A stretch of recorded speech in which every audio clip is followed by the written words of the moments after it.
살롬. 하나님의 은혜와 평강이 당신의 삶에 가득하기를 기도합니다. 우리는 신앙의 여정 속에서 때로 어려운 질문들과 마주하게 됩니다.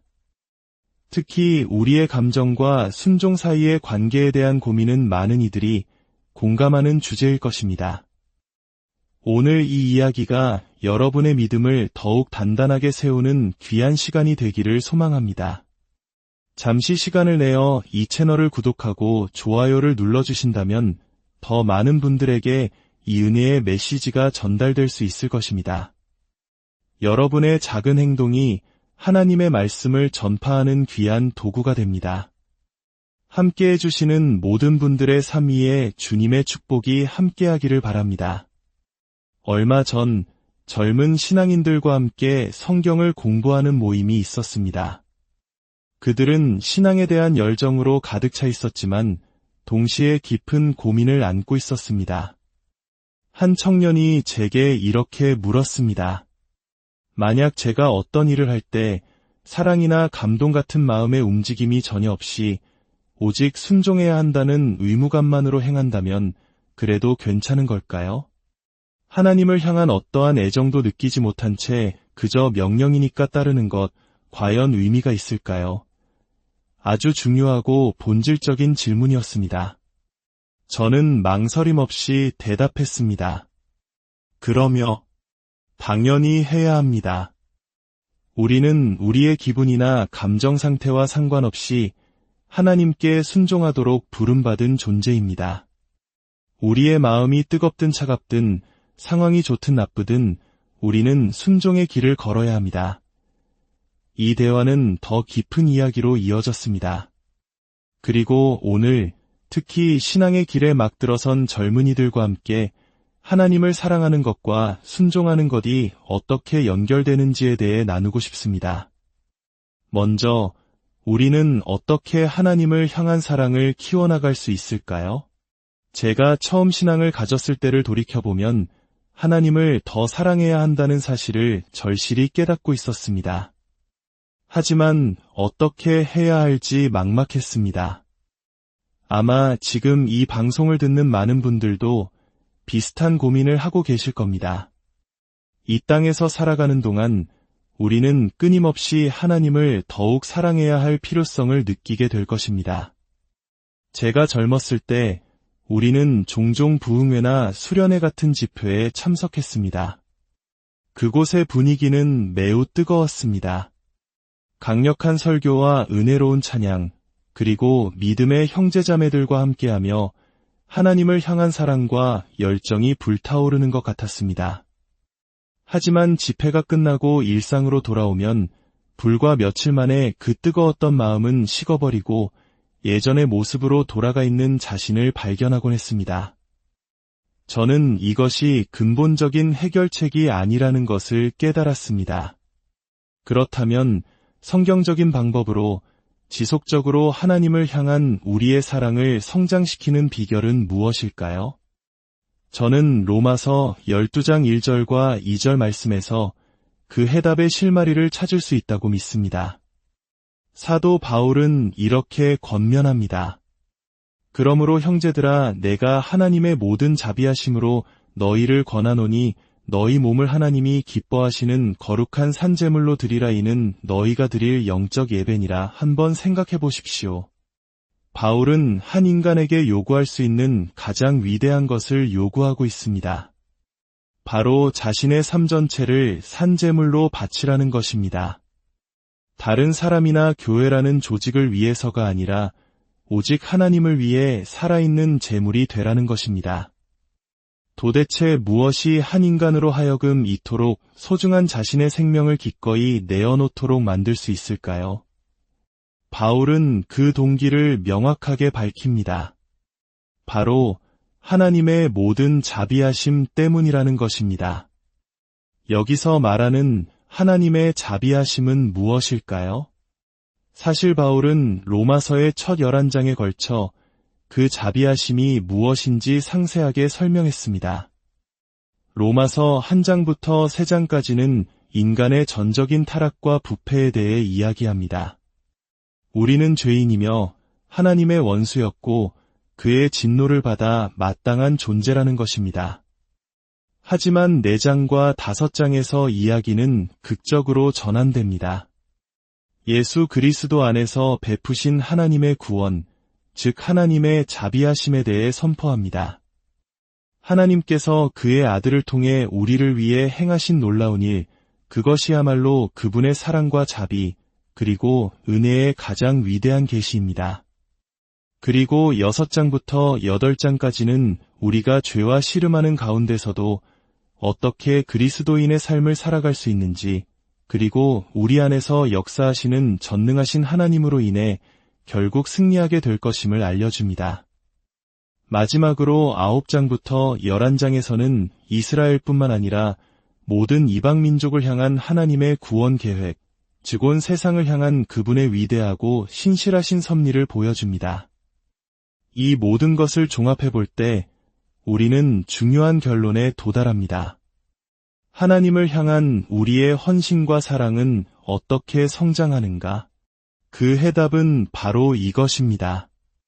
우리가 성경에 계시된 하나님, 특히 예수 그리스도의 복음을 통해 드러난 그분의 속성과 탁월함, 그 아름다움을 더 깊이 알아갈수록 하나님이 어떤 분이신지를 더 많이 깨달을수록 우리의 사랑은 자연스럽게 자라나게 됩니다. 이 원리는 이렇게 작동합니다. 성경은 본래 인간의 마음이 하나님을 등지고 있으며 돌처럼 차갑고 굳어 있다고 가르칩니다. 거듭나지 않은 사람에게 하나님의 거룩함과 의로움이 율법을 통해 드러날수록 그는 오히려 그 법에 더욱 반발하고 하나님을 미워하게 됩니다. 하지만 만약 당신이 그리스도인이라면 당신의 마음은 이미 성령으로 새롭게 창조되었습니다. 당신 안에는 새로운 애정과 갈망이 있습니다. 그렇기 때문에 진정한 그리스도인은 하나님이 어떤 분이신지, 특히 그리스도 안에서 당신을 위해 어떤 일을 하셨는지를 교리를 통해 신학적 지식을 통해 더 깊이 깨달을수록 그 지식이 당신 안에 잠재되어 있던 하나님을 향한 사랑을 이끌어내고 그 사랑이 당신을 순종으로 이끄는 강력한 동력이 되는 것입니다. 젊은 신앙인 여러분, 한번 생각해 보십시오. 오늘날 얼마나 많은 신자들이 하나님의 속성과 사역에 대해 깊이 연구하고 묵상합니까? 우리는 하나님의 위대하심에 대한 설교를 얼마나 듣고 있습니까? 이제 우리는 왜 하나님의 백성들조차 그분을 향한 사랑이 이토록 무뎌졌는지 이해하기 시작합니다. 하나님에 대한 지식이 너무나 부족하기 때문입니다. 물리학의 비유를 들어보겠습니다. 만약 제가 바닥에 누워서 제 자신의 허리띠를 두 손으로 잡고 영차영차 끌어당기며 일어나려고 애쓴다고 상상해 보십시오. 당신이 다가와 무엇을 하고 있나요? 라고 묻는다면 저는 일어나려고 합니다. 라고 대답할 겁니다. 아마 당신은 물리법칙을 조금이라도 안다면 그것이 불가능하다는 것을 알 것입니다. 외부의 힘이 작용하지 않는 한 스스로의 힘만으로는 결코 자신을 들어 올릴 수 없습니다. 오늘날 많은 신자들이 바로 이와 같은 일을 하고 있습니다. 집회에 가거나 어떤 책을 읽고 잠시 열심을 내지만 그것은 마치 태엽을 감은 장난감과 같습니다. 잠시 힘차게 움직이다가도 금세 멈춰버리고 맙니다. 며칠만 지나면 하나님을 사랑한다고 했던 그 모든 다짐이 허공으로 사라지는 것 같습니다. 우리에게 필요한 것은 다른 것입니다. 어쩌면 이 말이 몇몇 젊은 신자들에게는 충격적으로 들릴지도 모릅니다. 당신에게 필요한 것은 바로 신학입니다. 저는 그런 딱딱한 신학은 싫어요 라고 말할지도 모릅니다. 하지만 신학이라는 단어의 의미를 생각해 보십시오. 헬라어로 신을 의미하는 테오스와 말씀을 의미하는 로고스의 합성어입니다. 즉, 하나님에 대한 말씀 또는 하나님에 대한 학문이라는 뜻입니다. 신학을 거부하는 것은 곧 하나님에 대해 알기를 거부하는 것과 같습니다. 어떤 사람들은 성경을 읽을 때 이 말씀이 나에게 무엇을 말하는가를 먼저 물으라고 조언합니다. 하지만 그것은 첫 번째 질문이 되어서는 안 됩니다. 우리가 성경을 펼칠 때 가장 먼저 던져야 할 질문은 이 말씀이 하나님에 대해 무엇을 말하고 있는가? 이 말씀을 통해 하나님이 어떤 분이신지 알 수 있는가? 입니다.